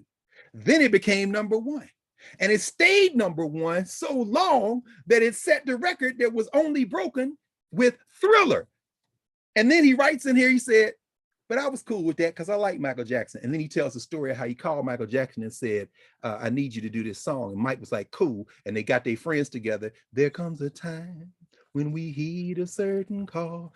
We are the world. That's Belafonte telling Michael Jackson, look, man, Paul Robeson told me, and I'm telling you, let's get this together. We got to figure out a way to help. Did it work perfectly? No, but my point is, the idea of ways of knowing, that happens away from the social structure. So in this book, Belafonte covers, this is what I love about it. You open the book, and this is for narrative people. If you're in a narrative, you might not know what we're talking about. Harry Belafonte sings, illustrated by Charles White. So you got Charles White art, Harry Belafonte, and what does he collect? What does he collect? The songs of the Caribbean. Oh no. The songs of the world, the songs of the Caribbean, the songs of Black people in the United States, then the Caribbean. He says, around the world, mostly these are songs of Africa and Afro-Cubans. So for example, on page 26, the song made popular by the great Afro-Cuban, the great Celia Cruz, Guantanamera, yeah, that song, Guajira, Guantanamera, Guantanamera. He got them all in here with the notes you can sing, and all the way down on the West Indies section, which is what they call in the Caribbean at this point. Oh, by the way, they published, so they kept all the rights. They kept all the rights. Jamaica Farewell. He said, Irvin Berge wrote this one, basing it on a traditional West Indian folk song. It is warm and tender quality.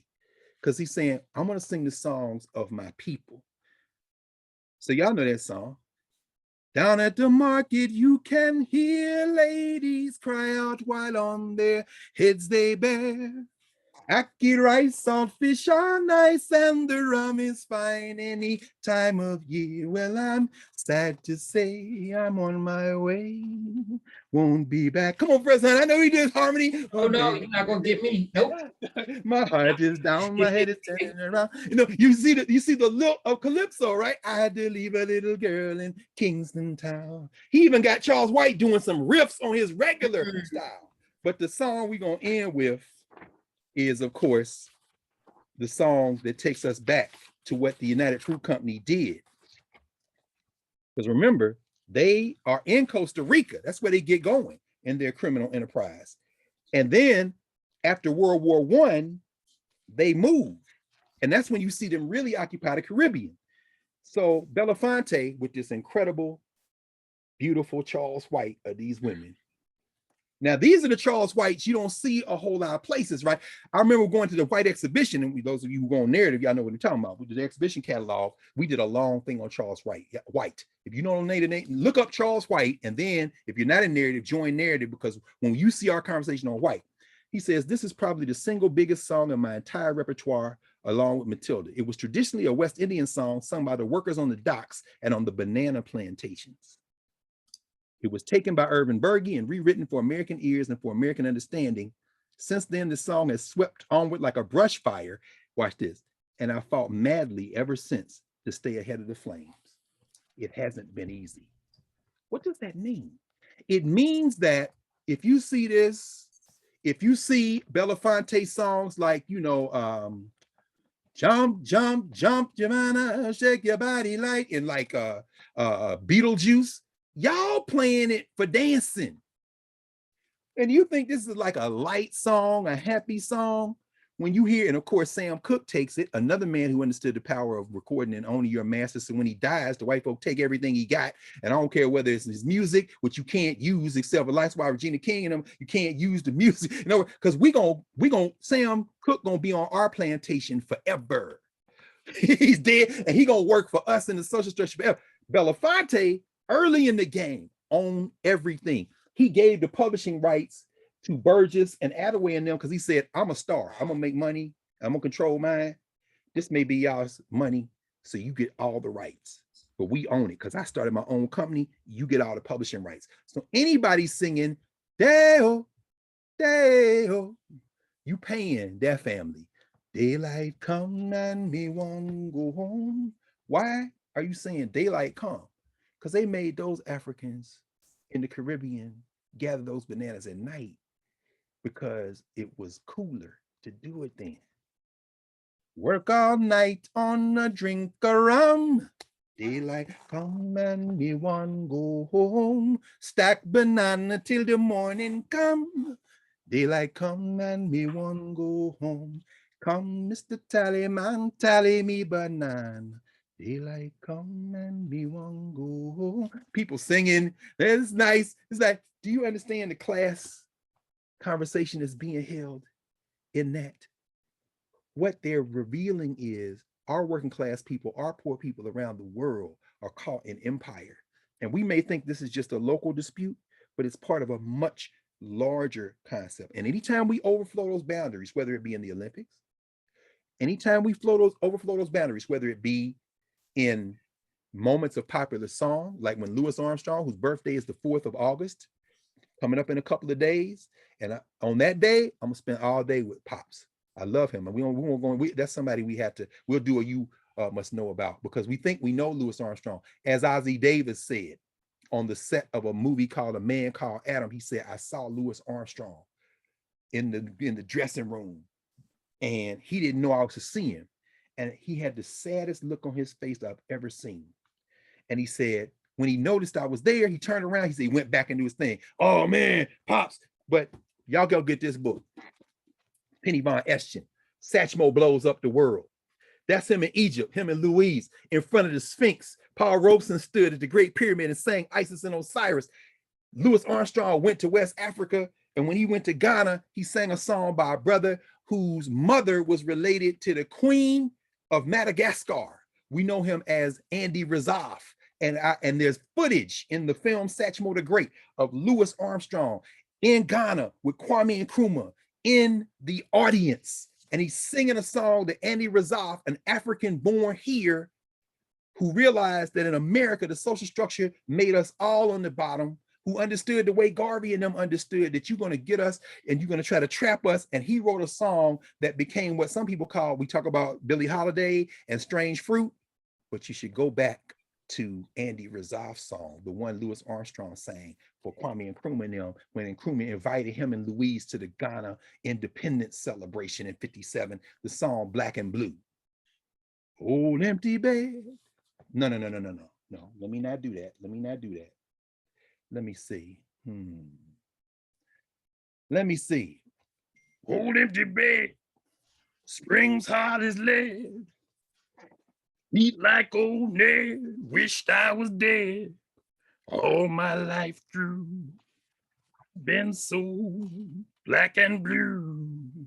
And when you see the footage, you see Nkrumah, and you see the Africans like, even the mouse ran from my house. They laugh at you and scorn you too. What did I do to be so black and blue? Armstrong is like, I'm white inside. Because Razaf is like, we're all human. And you gonna use whiteness as the marker? I'm the same as you inside. But that don't help my case. Cause I can't hide what is in my face. How will it end? Ain't got a friend.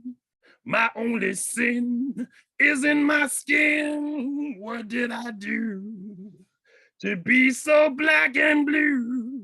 Then he pulls that horn up, and as Ozzie Davis said about Louis Armstrong, he said, I saw him when he didn't think anybody was looking. That's that governance structure. That's the weight Armstrong is carrying. Then he saw me, and even though we're two black people in that governance structure, he didn't want me to carry that burden.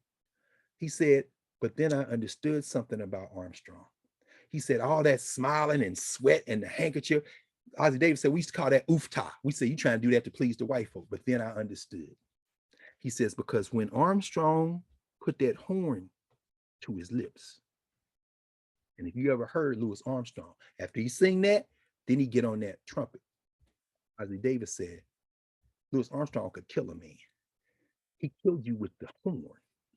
So y'all looking at the teeth and the sweat, you listen to the lyrics, and when you watch that footage and you read the accounts, they say at some point during that, Nkrumah shed a tear. Nkrumah shed a tear because in the words of our young sister, Lucy Alvarado, you understand things. And so that's, you understand things. You know what I'm talking about. One, an African writes the lyrics, an African from New Orleans sings the song, and an African from Ghana responds because you understand things. So let's enjoy the rest of the Olympics and cheer for our sister Gwen Berry, huh, Professor Hunter? Yes. Because we hoping Gwen Berry medals. She gonna medal. She gonna medal. And protect her at all costs. Yes, and then we're gonna wait to see what color the walls change. Woo! Hello walls, as they would say in the Christian church.